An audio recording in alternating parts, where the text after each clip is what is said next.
नमस्कार, मैं हूं आपके साथ कृष्णा बिष्ट और आप देख रहे हैं जनसत्ता फटाफट। चलिए नजर डालते हैं आज की बड़ी खबरों पर। चंडीगढ़ से बीएसपी उम्मीदवार डॉक्टर रितु सिंह हुई हादसे का शिकार, सिक्कों से तोल रहे थे कार्यकर्ता।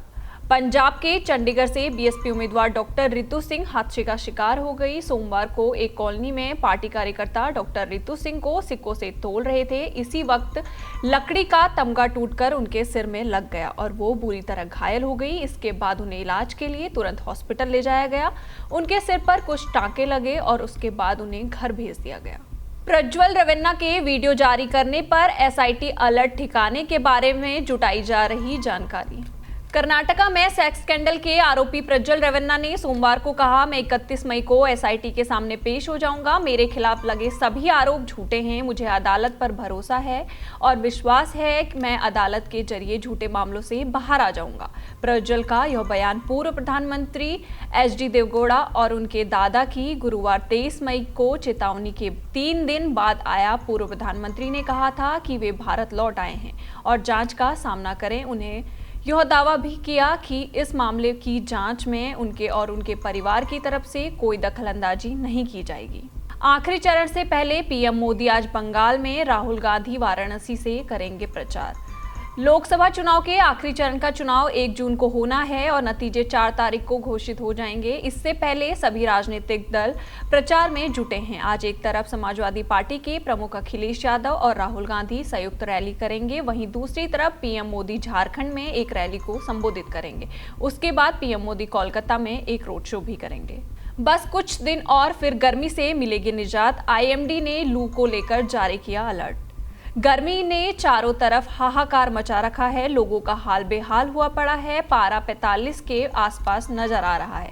दिल्ली हो या नोएडा या गाजियाबाद, हर जगह एक ही स्थिति देखने को मिल रही है। हालांकि मौसम विभाग ने अनुमान लगाया है कि इस हफ्ते के अंत में बारिश से लोगों को राहत मिल सकती है। दिल्ली से वाराणसी जा रही इंडिगो की फ्लाइट में बम की सूचना से मचा हड़कंप। इमरजेंसी एग्जिट से निकले यात्री। जानकारी सामने आई है कि फ्लाइट के टॉयलेट में एक टिश्यू पेपर पर किसी ने बम की सूचना लिखी थी, जिसके बाद हंगामा मच गया। जिस तरह के वीडियो सामने दिखाई दे रहे हैं, लोग फ्लाइट की खिड़की से बाहर निकल रहे हैं और अफरा तफरी मची हुई है। फिलहाल जांच अधिकारी मौके पर मौजूद हैं। दिल्ली के सरोजनी नगर में 2 डीटीसी बसों के बीच हुई टक्कर। दिल्ली के सरोजनी नगर में भीषण सड़क हादसा हुआ। यहां 2 डीटीसी बसों के बीच हुई जबरदस्त टक्कर में चालक, परिचालक समेत कई लोग घायल हो गए। हादसा इतना भयानक था कि बस के परखच्चे उड़ गए।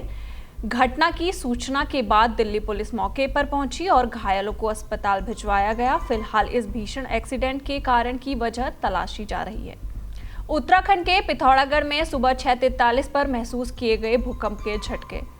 उत्तराखंड के पिथौरागढ़ में आज सुबह 6:43 पर भूकंप के झटके महसूस किए गए। रिएक्टर स्केल पर इसकी तीव्रता 3.1 मापी गई। देवभूमि में अचानक भूकंप के झटके आने से पूरे स्थानीय लोगों के बीच हड़कंप मच गया। लोग घबराकर अपने घरों से बाहर निकल आए। हालांकि भूकंप से किसी तरह का नुकसान की खबर नहीं आई है। मुंबई पुलिस का बड़ा एक्शन, 50 बार और पब में की छापेमारी। पुणे पोरसेग दुर्घटना मामले के मद्देनजर कार्रवाई शुरू की गई। पिछले 2 दिनों में मुंबई पुलिस ने शहर भर के कई पबों और बारों में छापेमारी की, ताकि यह पता लगाया जा सके कि कहीं किसी नाबालिग को शराब तो नहीं परोसी जा रही थी। एनआईए का बड़ा एक्शन, कई राज्यों में छापेमारी के बाद मानव तस्करी सिंडिकेट से जुड़े 5 आरोपी गिरफ्तार। राष्ट्रीय जांच एजेंसी एनआईए ने कई राज्यों में एक साथ छापेमारी की है। इस दौरान एनआईए ने मानव तस्करी सिंडिकेट से जुड़े 5 लोगों को गिरफ्तार किया है।